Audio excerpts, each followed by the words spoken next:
Hi, this is Scott Duffy with Entrepreneur Magazine and S1 Media, and I'm here today with a good friend, Ralph Brown. How you doing, man? I'm great, man. Thanks for having me. Good to see you. So, I'm always amazed when I think about your background and the fact that I think you've won championships from like the time you were crawling. Yeah, like 10 years old, I've been winning championships my whole life. I mean, literally, high school, you went to Bishop Amat. Yes. You guys won it.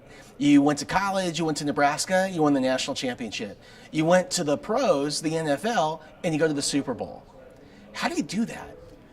Well, I think it's luck. I mean, it's just a fortune that I've been on my whole life. Ever since I was 10 years old, I've been a part of great coaching and great teams. And my experiences have been so great just on those teams, winning championships, getting that experience, and being a part of a great group of people who know how to win, give extra effort. And my talent has helped the whole process. But just being a part of great coaching, great teammates, great role players, and people who get it and want to be great.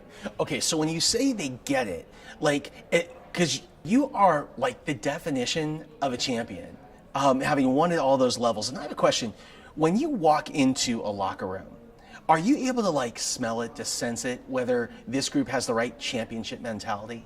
Yeah, of course. Just because I've been around it for so long, once I'm around it and around those type of players and the coaching staff, you can tell by how they carry themselves, how they're talking, the inner workings, and just the belief that they have throughout practice and in the locker room. And the great teams are very close. They're tight-knit, and that's what makes those teams great and how they win those Super Bowls and championships. Have you ever been on a team that was going through adversity and there was a magic moment, something that brought everybody back together?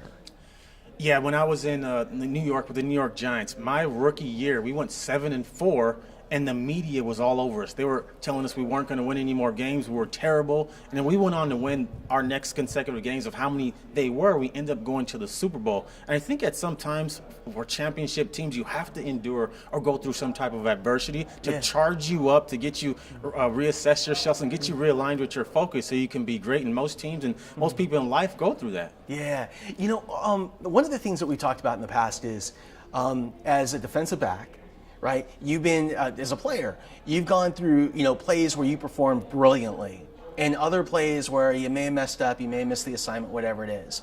But what you told me is you have to pick yourself up and you have to focus on the next play. And as defensive back, maybe the winning touchdown is thrown over you, but then you make the big, interception. How do you manage your mindset when you're on the field?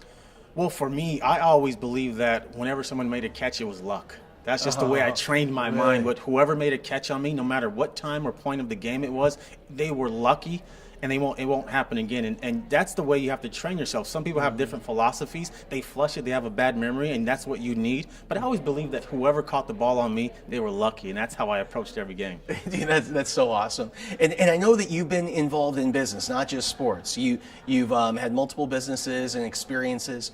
What's the biggest lesson that you have learned as an athlete that you've been able to apply to business? Well, the thing is, you have to know how to build teams, but also the power of knowing. I've known that I'm going to get through rough times. I've known that I'm going to rebuild the teams and businesses that I've been a part of. When you have that feeling, no matter what you go through, it doesn't matter. You're going to keep pressing through, and you'll get to the top or whatever the pinnacle of your journey is. You'll end up getting there. Yeah, that's totally awesome. And then I'd love to talk to you about your time in Nebraska. So I'm a huge college football fan. In fact, your number was retired. Isn't that correct? Yes. That's so awesome. Congratulations. That's amazing. And one time we were talking about the best coaches that you played for and some of the common characteristics. And you mentioned Tom Osborne right away.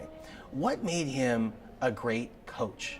One thing about Coach Osborne was he was very detailed with everything he did. First, he was accountable. He was a great teacher, but he was a fanatic when it came to details. With his practices and the way he just groomed everybody and got 5%, 10% more out of us, that's how we just basically got to the next level. He's somebody that treats everybody the same, from the janitor to the starting quarterback, and we all felt like we were part of a team, and that's why we were so close. And practices were hard too. Our practices during the week were extreme. So he made practices hard during the week, so then on Saturdays it would be easier, and that's what it was. Tell me about the things that you're the most passionate about today. I love giving. I love giving to kids grooming kids, mentoring kids, giving back to the youth just because I was so blessed with my NFL career. Now it's time for me. I'm excited to give back to kids. And I feel like a lot of kids don't have guidance. They're a little bit of loss with social media and how it is in America nowadays. And I just want to give back and try to develop and develop new leaders that can take care of America when I'm gone. Yeah, you talk about giving back, and it reminds me of gratitude. And one of my mentors, David Meltzer, over at Sports One Marketing, he taught me that when in life, right, you have ups and downs, highs and lows, all that kind of stuff. Everyone does. But when things are tough, what most people focus on is what they don't have, what's not going right. They focus on the lack. And when you focus on gratitude, when you're able to focus on the things that you do have on a daily basis and give thanks for those things, it shifts your perspective, right? It helps you to realize what you have and just helps you to move forward. And so it's great to hear you talking about giving and giving back and gratitude. Now, I know that you are a broadcaster today. Yes. And tell me, what do you like about being a broadcaster?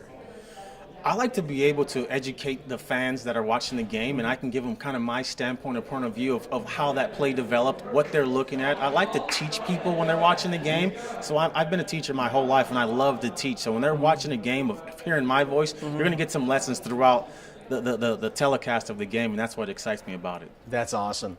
Well, guys, for Entrepreneur and S1 Media, I want to thank Ralph Brown for being here with us. Thank you so much, man. And we'll talk to you guys again soon.